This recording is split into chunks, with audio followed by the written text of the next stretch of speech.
¿Existieron epidemias durante el proceso de emancipación del Perú? Estamos en el mes de agosto en 1820 y el general Don José de San Martín tiene un ejército formado por soldados chilenos y soldados argentinos.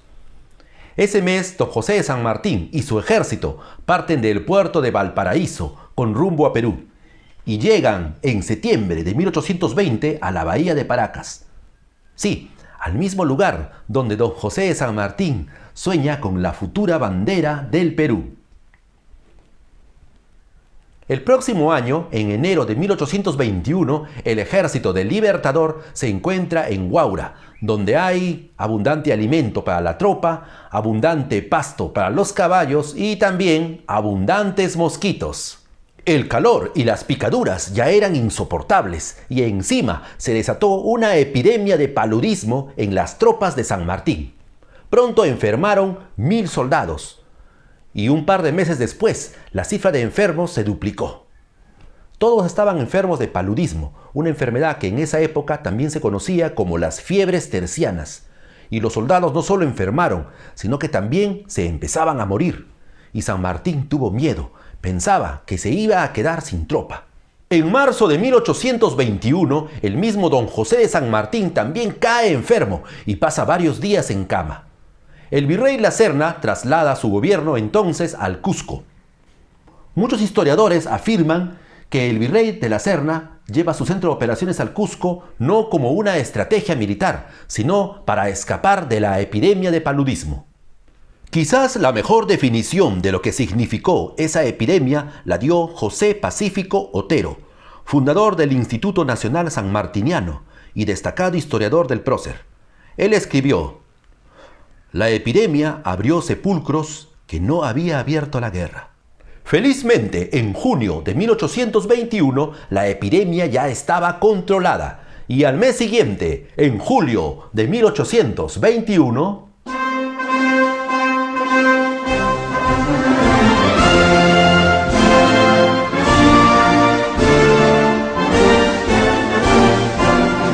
como podemos ver, las epidemias pueden definir el rumbo de la historia.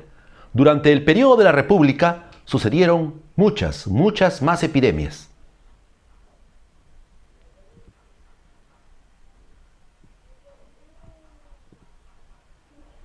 Y ahora ya estamos en el periodo de la República. Nos vamos a los años 90. El 28 de julio de 1990, Alberto Fujimori asume la conducción del país. Él, durante su campaña electoral, había manifestado en numerosas oportunidades que no realizaría un shock económico. Sin embargo, el 8 de agosto de 1990, y siguiendo las recetas del FMI, Hurtado Miller, el ministro de Economía, anuncia por las pantallas de televisión unas medidas económicas que afectarían al pueblo peruano. Estas medidas económicas se conocerían luego con el nombre de el Fuji Shock. Es así que la lata de leche evaporada que hoy costaba en la calle 120.000 intis, costará a partir de mañana 330.000 intis. El kilo de azúcar blanca, que solo se conseguía a 150.000 intis, costará a partir de mañana 300.000 intis. El pan francés, que esta tarde costaba 9.000 intis, costará a partir de mañana 25.000 intis. Que Dios nos ayude. Recién estábamos asumiendo el Fuji Shock cuando llega una nueva amenaza: el cólera. Esta epidemia también llegó de China. Para ser más exactos, vino de los barcos chinos, que en aquella época ya depredaban el mar de Grau. Se detectó que la tripulación de muchos barcos chinos estaba enferma de cólera. Estos barcos arrojaron sus desechos al mar. Estos desechos se impregnaron al plancton. Luego los peces se comieron este plancton y cuando nosotros los peruanos nos comíamos estos peces, nos enfermamos del cólera, porque la bacteria siguió ese camino, de los desechos al mar, del mar al plancton, del plancton a los peces y de los peces a nuestros organismos. Durante la epidemia de cólera que se inició a fines de enero del año de 1991, se enfermaron más de 300.000 peruanos y murieron más de 2.900 personas. Esta enfermedad se produce por una bacteria conocida como el Vibrio cholerae. El cólera produce una deshidratación y una diarrea severa que, si no es tratada a tiempo, puede conducir a la muerte. ¿Y qué medidas se tomaron frente a esta epidemia? Las principales medidas que se tomaron para combatir la enfermedad fueron tomar sales de rehidratación oral, las famosas bolsitas salvadoras. Y también se difundió mucho la higiene entre las personas. Había que lavarse las manos antes y después de ir al baño y antes y después de consumir los alimentos. Pero esto era bastante difícil porque en aquella época el 50% de los hogares en el Perú no contaban con el servicio de agua potable. Y es más, los que tenían agua potable a veces contaban con agua solamente 1, 2 o 3 horas al día. Otras medidas que se tomaron fueron hervir el agua antes de consumirla, lavar bien las frutas y verduras y no consumir pescados y mariscos crudos. O sea, adiós ceviche. ¿Y por qué no se podía comer ceviche? Porque las últimas investigaciones detectaron que la bacteria Vibrio se encontraba en las especies marinas que vivían cerca a nuestras costas. Por lo tanto, no era recomendable consumir pescado, como por ejemplo pejerrey o caballa, y tampoco los choros. En Tumbes y Piura se tuvo que postergar el inicio de las clases, y el 7 de febrero de 1991 se anunció que nadie podía ir a las playas, porque todas las playas del Perú estaban contaminadas con la bacteria Vibrio. Imagínate estar en el mes de febrero y que te prohíban ir a la playa. Y al día siguiente, el 8 de febrero de 1991, se declaró al Perú en emergencia sanitaria por un periodo de 120 días. ¿Y qué pasó con los hospitales? La tarea frente a la epidemia fue agotadora.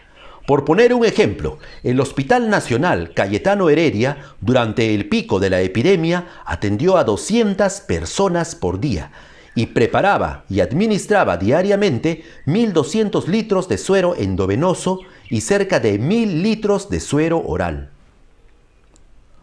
Otro caso es el del Hospital La Caleta de Chimbote, que tenía solo 100 camas, pero llegó a recibir a 700 pacientes por día. El hospital estaba en malas condiciones, los servicios higiénicos en mal estado, carecía de suficientes colchones y sábanas y solo tenía agua durante 2 horas al día. Como no tenían ambulancia, traían a los enfermos en triciclos y se les atendió en camillas, bancos, pasillos y hasta en las escaleras. La Caleta dejó de atender a otras patologías para concentrarse solamente en el cólera. Este hospital se convirtió en un hospital de guerra. Y el presidente, debido a que existía una psicosis colectiva relacionada con el pescado, la gente ya no consumía ni ceviche ni ningún tipo de pescado. Y muchos pescadores y empresas relacionadas con la pesca estaban al borde de la quiebra. El 27 de febrero de 1991, y en plena epidemia, a Alberto Fujimori no se le ocurrió mejor idea que ir a San Andrés, en Ica, y rodeado de periodistas se comió un ceviche en vivo, delante de todo el público, para demostrar de esta manera que el ceviche era inofensivo. Unos días después, Fujimori hizo lo mismo, pero esta vez en Chimbote, donde se comió un sashimi que él mismo había preparado. El sashimi también es un plato hecho a base de pescado crudo. ¿Y qué sucedió después? Pues hubo un rebrote de cólera. Del 17 de febrero al 4 de marzo, el número de personas enfermas aumentó de 20.580 a más de 55.000. El ministro de Salud en aquella época se enfrentó a Fujimori y le dijo que era irresponsable salir a consumir pescado cuando por un lado el Ministerio de Salud y todos los médicos decían que no había que consumirlo de forma cruda. Debido a esas discrepancias, el ministro de Salud renunció. ¿Y qué pasó con la economía? Países cercanos como Ecuador y Argentina dejaron de comprar productos peruanos por temor a que el contagio llegara a sus países. Alberto Fujimori hizo declaraciones y, según sus estimaciones, el Perú perdió algo de $270 millones debido a la epidemia del cólera. ¿Se aprendieron algunas lecciones en el sector salud para afrontar futuras epidemias? No, les dejo algunas cifras. En 1990, el 47.6% de la población económicamente activa tenía acceso a la seguridad social. En 1998, solamente el 27.1% tenía algún tipo de seguridad social. Es decir, más personas sin servicios de salud. En el año 2000, nuestro Sistema Nacional de Salud estaba en el puesto 129 de una lista de 191 países. En el 2011, el gasto en salud en Perú era de $283 per cápita, frente a los $466 que invertía Colombia o a los $1.022 de Chile. Cuba, a pesar del bloqueo económico que atraviesa, invierte $605 per cápita en salud por cada poblador, más que el doble que Perú. Los gobiernos de Alberto Fujimori en adelante han descuidado la salud pública, poniendo de esta manera en riesgo y en grave peligro la salud de millones de peruanos.